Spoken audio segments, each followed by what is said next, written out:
Junior College, IIT, JEE, NEET Academy, Seat Guarantee Program.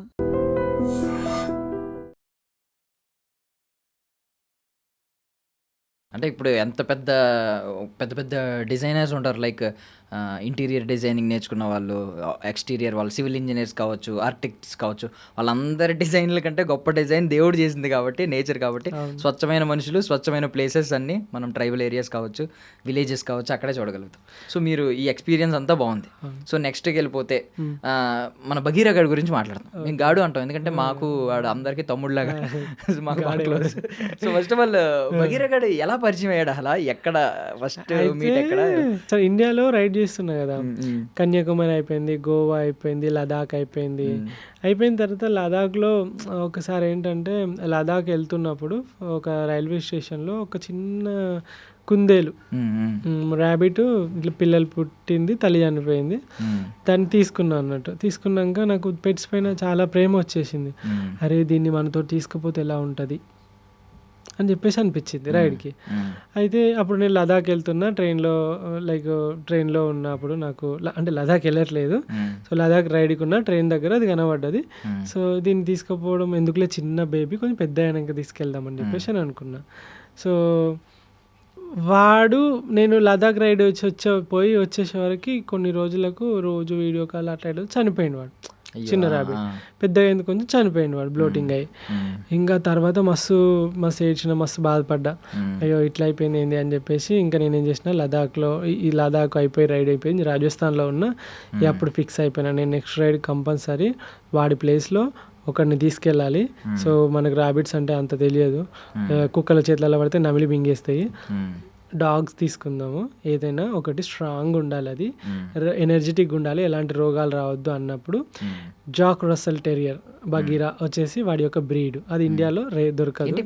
Breed ఒకసారి చెప్పండి. Jack Russell terrier. Okay, ఎక్కడ దొరుకుతుంది ఎక్కువ? ఇంగ్లాండ్ బ్రీడ్ అది. ఓకే. సో అప్పుడు నా సైకిల్ మీద వాడే కంఫర్ట్ ఉంటాడని చెప్పేసి ఇంగ్లాండ్ నుండి వాడిని ఇండియాకి తెప్పించినాం.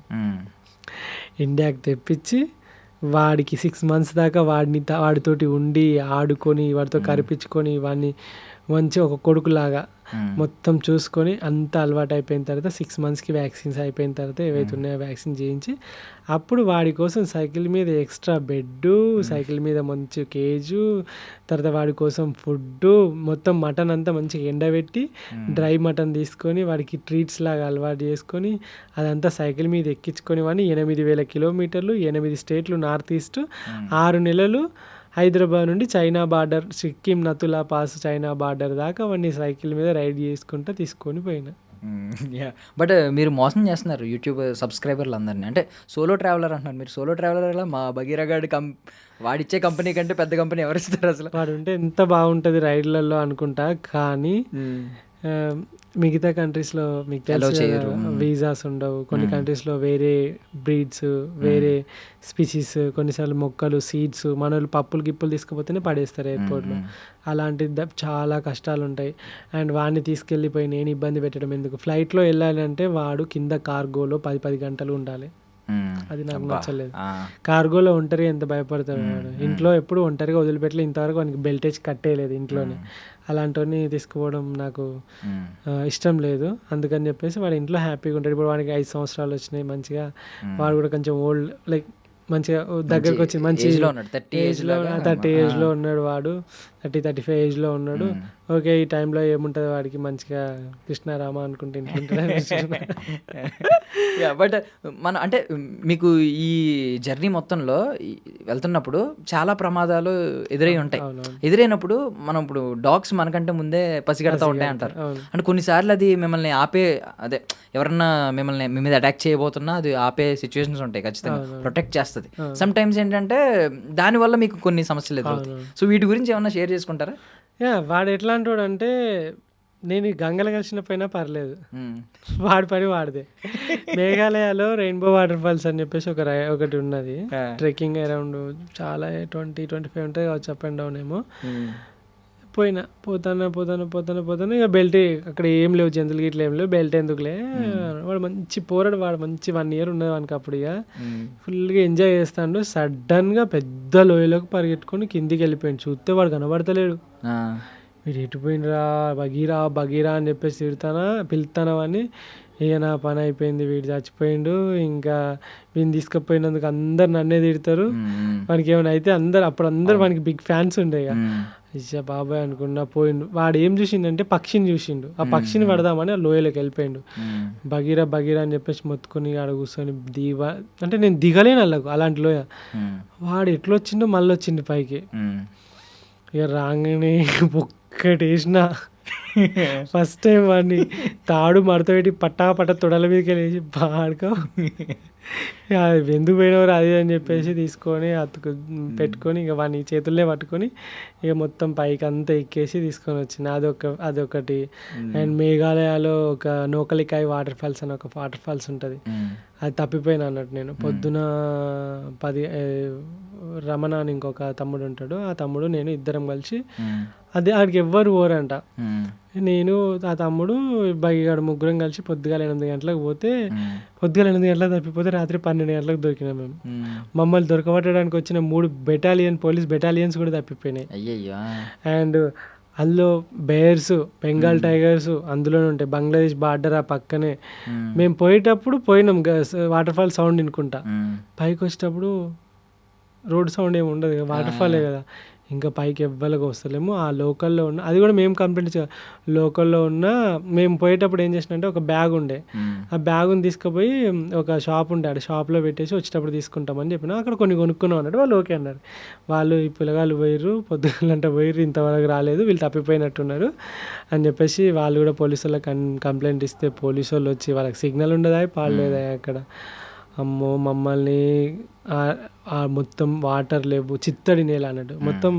మీకు తెలుసా చిరపుంజి వచ్చేసి రెయిన్ ఫారెస్ట్, 365 days వాటర్ వర్షం పడుతూ ఉంటుంది. అమ్మో వాళ్ళ వింత వింత పురుగులు, జంతువులు. ఇంకా తిండి లేదు, వానికి తిండి లేదు, మాకు తిండి లేదు, నీళ్లు లేవు. వాడు అప్పుడు కూడా దోమలు పడతాడు. దోమలు ఉంటే టక్కున మింగుతాడు. వాడు ఈగలు దోమలు అంటే వాడికి చాలా చెడ్డకి టక్కున పట్టేస్తాడు. అబ్బా వీని ఎందుకు పట్టుకొచ్చినా, ఇంకా ఇలా మా లాస్ట్ డే అనుకున్నాము. కానీ ఫైనల్గా రాత్రి 11-12 గంటలకు పోలీసు వాళ్ళు రెస్క్యూ చేసి పోలీస్ స్టేషన్లో తీసుకుపోయి కింద చాయ్ ఒక బ్రెడ్ ఇస్తే అమ్మా ఎంత హ్యాపీగా అనిపించింది. తిరిగి వచ్చింది. అదైతే మోస్ట్ స్కేరియస్ట్ మూమెంట్ అన్నట్టు. కానీ వాడు అన్ని టైంలలో తోడున్నాడు. కానీ వాడున్నాడని, మీకు మామూలుగా నార్మల్గా బైక్ల పైన సైకిల్ మీద పోతేనే కుక్కలు ఎంబడి పడతాయి, అలాంటిది వెనకాల వాడున్నాడని చెప్పేసి ఒకసారి నతులా పాస్ సైడే వెళ్తూ ఉంటే ఒక ఘాటి ఉంటుంది, మొత్తం ఘాటి ఉంటుంది. ఘాటిలో లారీలు పడతాయి అంతే, మిగతా బైకులు గిట్లా ఏం పడవు. సో ఏంటంటే కుక్కలను ఎంబడి పడి వానికి పీకుతానే, అంటే వాని బెడ్ని పీకుతానే వాళ్ళకి వెళ్ళి. నాకు స్పీడ్గా దొక్కుకుంటా ఒక ఇట్లా టర్న్ అవుతా అంటే మొత్తం మన ఫెన్సింగ్ పెడతారు చూసిన దొడ్డుది, అది రాడ్ లాగా, అది ఇట్లా పెట్టిరు. నేను అక్కడ పోయినా అప్పుడే ఆ కుక్కలు ఆడున్నాయి, అక్కడికి పోయినా అప్పుడే లారీ ఇట్లా టర్న్ అవ్వకుండా సైకిల్ని ఇట్లా క్రష్ చేసుకుంటూ వెళ్ళింది. ఆ రోజు నేను చచ్చిపోయాను అనుకున్నా, బగిగాడు చచ్చిపోయాను, నేను చచ్చిపోయాను అనుకున్నా. కానీ సైకిల్ వెనుక ఏమైందంటే వాడు మస్తు మొత్తుకున్నా నేను. ఇంకా వాడు ఇట్లా టర్న్ చేసి ఇదంతా చేస్తే సైకిల్ మన లారీ అవి ఉంటాయి కదా పైన పక్క డోర్లు, అవన్నీ ఇట్లా వాడి వెనుక బెడ్ని మొత్తం ఇట్లా దగ్గరికి క్రష్ చేసి పోయింది. ఇక వెంటనే సైకిల్ అక్కడ ఆపేసి, ఇప్పటికీ గుర్తుంది అది, మూవీని తీసుకెళ్ళడం చాలా డేంజరు, కుక్కలు వాడిని చంపేసి ఆగమాగం చేస్తే చేతులారి నేను చంపేసినట్టయితే. అండ్ బగీరా వాడు వచ్చేసి అగ్రెసివ్ బ్రీడ్, చాలా అగ్రెసివ్ బ్రీడ్. వాడు ఇంకా చంపేస్తాడు లేదా చేస్తాడు. ఇప్పటికీ వాడు దగ్గర ఒక 80 మందిని కొరికిండు. వాడిని ఎత్తుకున్నారనుకో వానికి మెంటల్ ఎత్తుంది, ఇంకా కొత్త ఎత్తుకోకూడదు అసలు, ఎవ్వరు ఎత్తుకోదు, ముట్టుకోదు. వాడిని తల మీద చేస్తే వానికి మొత్తం బీపీ రేజ్ అవుతుంది. వాడు single owner and alpha male dog అది.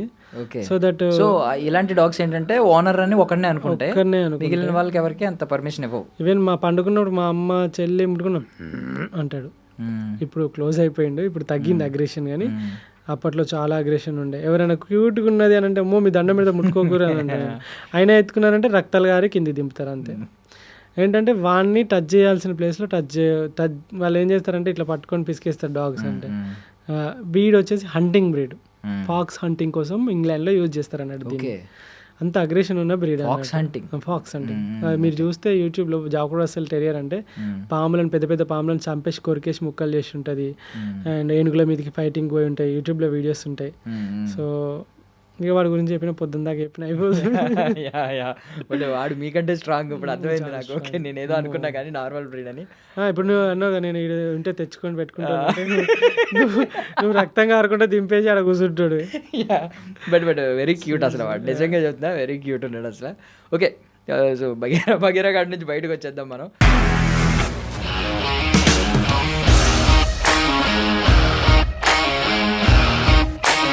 ఇండస్ట్రీలో కమిట్మెంట్ ఇష్యూస్ వస్తే నీకు కూడా వచ్చినట్టు? మార్నింగ్ తీసుకెళ్ళానంటే కొట్టి పడేస్తారు.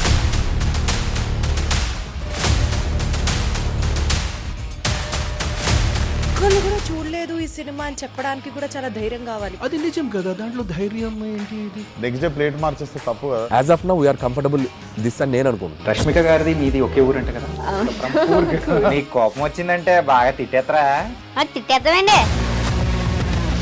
నిజంగా గేమ్ ని ఎలా చేంజ్ చేయగలిగారు? ఏపీఎస్ఎఫ్సి వాళ్ళకి 6 నెలల్లో నేను 6 లక్షలు కట్టా. బిజినెస్ చేయాలనుకుంటే it is as difficult as riding a tiger.